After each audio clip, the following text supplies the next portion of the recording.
250 recap, Daytona. RJ Hampshire gets his first win of the season. RJ got a good start, but he wasn't out front. He had to come through Vial and Hammaker. Vial, obviously the winner of this race last year, so even though he hasn't been super impressive, just consistent this year, very well could have seen Vial running off with it. And then obviously we saw Kitchen go down. He'll be out for a few weeks, broken collarbone, and broke some stuff in his back. Apparently they didn't really tell what that was. But nevertheless, this weekend is a showdown, so both coast, and then the following race after that is another East Coast round. There is a weekend off there, though, so, I mean, potentially he could be back for the following race, but he's definitely going to miss the showdown. He didn't get any points at Daytona, so his championship hopes are pretty much over. Unfortunate, too, because Levi was coming through the pack. That's the best he's ridden all year, in my opinion, and he looked like the fastest guy on the track. But back to RJ. RJ gets the win, much needed after the catastrophe in Tampa where he got hung up on the tough block disc thing, right? Lost a ton of points, kind of got screwed by the red flag there. Also, he was not lapped by everybody, but then when the red flag came out, they put him behind everybody, so he was a lap down to everybody and wasn't really able to make any points going forward in Tampa.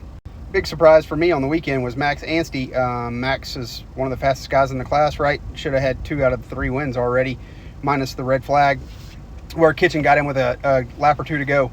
But Anstey went down there in the second corner, and with him being a GP guy, good sand guy, good rut guy, and being one of the fastest guys in the class, I would have expected him to get back to further up than 7th, and actually he had some help to get that 7th, because with the red flag, he got by a couple more guys in those last few laps than I think he would have caught if they didn't have the red flag. But that kind of offsets each other, because he did get screwed out of the win and 3 points when Kitchen got around him after the red flag at the last round.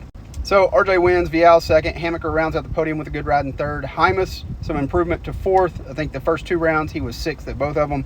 Max Volan, awesome ride to finish top 5. And then Anstey 6th, thought he was 7th, but that's right, he got Mumford late. Bennick in 7th, Nate Thrasher 8th, Cullen Park 9th, and Hardy Munoz rounded out the top 10.